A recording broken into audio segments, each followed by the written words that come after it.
Subscribe பட்டனை அமுக்குங்க, bell பட்டனை அமுக்குங்க. வாழ்க வளமுடன். இப்படிக்கு பாட்டி வைத்தியம். வணக்கம்ப்பா, உங்கள் பாட்டி பேசுகிறேன்.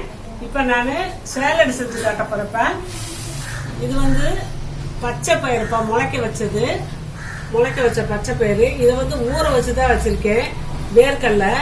இதையும் முளைக்க வைக்கிறதுனா இது வேர்க்கடலை பருப்புப்பா. இதை ஊற தான் வச்சுருக்கேன். இது ஒரு 3 மணி நேரம் 4 மணி நேரம் ஊறிடுச்சுப்பா. 4 மணி நேரம் ஊறிடுச்சு. இதே முளைக்க வைக்கிறதுனா முதல் நாள் நைட்டேவும் ஊற வச்சு காலையில் வடிகட்டி வச்சோம்னா சாயந்தரத்துக்கு முளைச்சி வந்துடும். முளைக்க வைக்கணும்னா வைக்கலாம், நல்லது தான். இது திராட்சை, உலர்ந்த திராட்சைப்பா, கிஸ்மிஸ்ன்னு சொல்லுவாங்கல்ல, அது ஒரு 10 கிராம் வச்சுருக்கேன். இது வெல்லம், தேவைக்கு தகுந்த இனிப்பு. இது சுக்கு பொடி 1/2 ஸ்பூன் வச்சுருக்கேன். இப்போ இதெல்லாம் கலந்து ஒரு சேலட் செஞ்சு காட்டுறப்ப இந்த பச்சை பயிர் முளைக்கட்டினதை போட்டுக்கலாம்ப்பா. இந்த வேர்க்கடலை பருப்பும் போட்டுக்கலாம், எல்லாம் ஒரே அளவாக போட்டுக்கலாம். இது காஞ்ச திராட்சை, கிஸ்மிஸ் ஊற வச்சிருக்கேன். இப்போ ஒரு 1 மணி நேரம் ஊற வச்சேன். அப்போதான் சாஃப்டா இருக்கும். நல்லா சாப்பிட்றப்ப கொஞ்சம் இனிப்பாக நல்லா நசுக்கு பிசுக்கு நல்லா இருக்கும். சாப்பிட்றதுக்கு நல்லதும் கூட. நல்லா அயன் சத்து இருக்குது அதில்.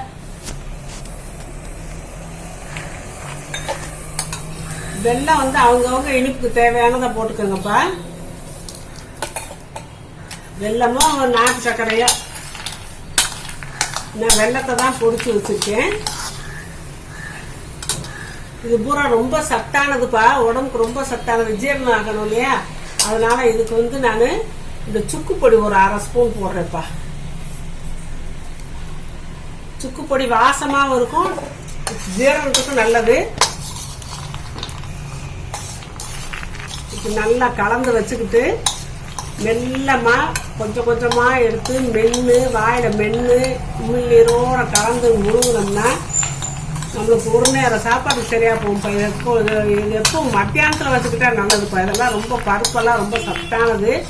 மத்தியான சாப்பாட்டுக்கு இதை வச்சுக்கிட்டு தனியாக ஏதாவது 2 பழங்களும் சாப்பிட, ஒரு வாழைப்பழமோ ஒரு மாம்பழமோ ஒரு கொய்யாப்பழமோ சாப்பிட்டுட்டா ஒரு நேரம் சாப்பாடு முடிஞ்சுச்சு.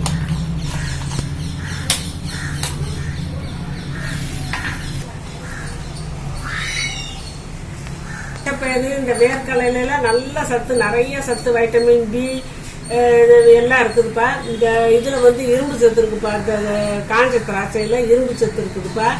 வெள்ளத்துலேயும் உங்களுக்கு இரும்பு சத்து இருக்குது. சுக்கு செரிமானத்துக்கு.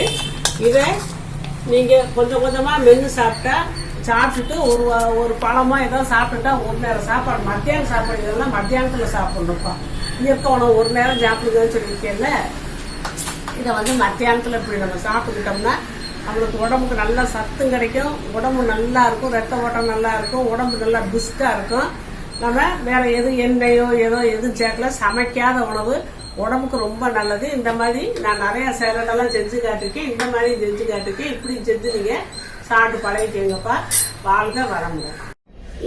இப்போ நிறைய பேர்ப்பா அவங்க கொஸ்டினுக்கு ஆன்சர் சொல்றதுலன்னு கேட்குறாங்க. சொல்லிக்கிட்டு தான் இருக்கேன். நான் அதுக்குன்னு சொல்லி பார்வையாளர்கள் கேள்வி பதில் நான் போட்டிருக்கேன். அதை பார்த்துக்கோங்கப்பா. அதை பார்த்தீங்கன்னா உங்களுக்கு தெரியும். நான் வரிசையாக கேள்வி பதில் போட்டுக்கிட்டே இருக்கேன். அதில் பார்த்தீங்கன்னா நீங்கள் கேட்ட கேள்விக்கெல்லாம் நான் பதில் சொல்லிடுறேன்ப்பா. அதை கட்டாயம் நீங்கள் பார்த்து தெரிஞ்சுக்கோங்க. சப்ஸ்கிரைப் பட்டனை அமுக்குங்க, பெல்லு பட்டனை அமுக்குங்க.